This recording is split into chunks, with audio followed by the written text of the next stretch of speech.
6 candidates running for the state's 75th Assembly District, which represents a large area of inland San Diego County. So in this race, there are 3 Republicans and 3 Democrats who would like the job. NBC7's Jackie Correa is keeping a close eye on the 75th Assembly race. Joining us now with more on that. Jackie. Well, we're here at Republican headquarters in Escondido, and even though there are 6 people on the ballot, 2 Republicans have really been the front runners coming in to tonight's race, Carl DeMaio and Andrew Hayes. And they both might be staunch conservatives and align for the most part on some issues like the immigration crisis, public safety, and cost of living in California as their focuses during their campaign. They are very different. Carl DeMaio, the most recognizable name, a conservative activist, former city councilman, current radio host, and who has run unsuccessfully for mayor and Congress, says he's leading a movement to revive the Republican Party and take back California. While Hayes, a Lakeside Union School Board member and former aide to State Senator Brian Jones, has been endorsed by the California and San Diego County Republican parties, as well as several Republican elected officials, including Jones, Supervisor Joel Anderson, and Rep. Darrell Issa. Now, incumbent Assembly member Marie Waldron, who has termed out this year, has also endorsed Hayes. So because Democrats currently hold the super majorities in both the state Assembly and Senate, a lot of Republican leaders say who they vote for is important because they want to elect somebody who's able to work and reach across the aisle. We're live. Jackie Correa, NBC7. Okay, thank you, Jackie. And as Jackie mentioned, the race for the state's 75th Assembly District, there have been some expectations that the top 2 vote getters tonight of these 6 running will be 2 Republicans. So we want to bring in our panel to talk more about what we're watching tonight in this race. We have with us here Phil Moriello, who is an attorney and podcast host of California Underground, Matt Hall, longtime journalist and political expert, and James Canning, Democratic strategist and podcast host of Flack Talk. And Carl DeMaio and Andrew Hayes have really been on the top 2 to watch here.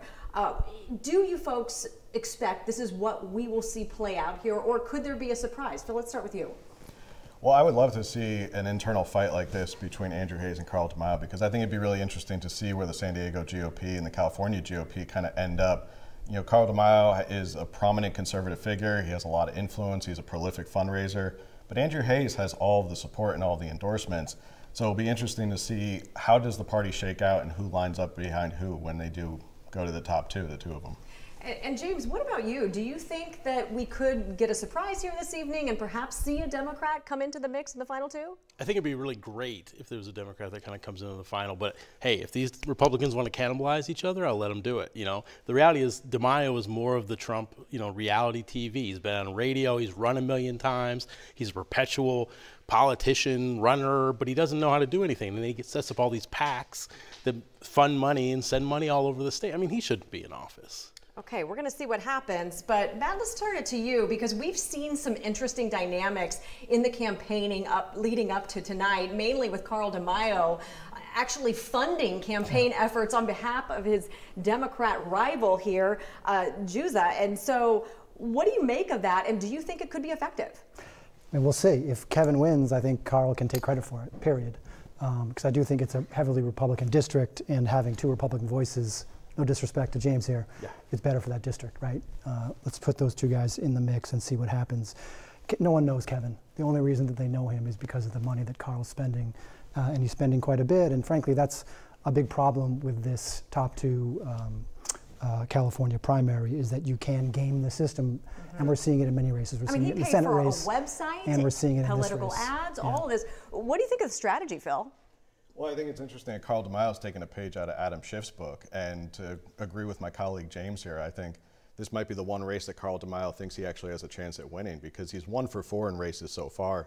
He's only been a city council member back in 2008, lost 2 congressional races, lost for San Diego mayor. So he may be trying to butt his way into a safe district where he thinks he actually has a really good shot at winning. James, what are you watching tonight in this race? I want to see how they kill each other. That's what I'm hoping. Like DeMaio, I mean, he shouldn't be there, and I'm hoping that Sousa kind of can come up. I'll take it. If DeMaio's money gets him in there, get him in there. I'm all for it.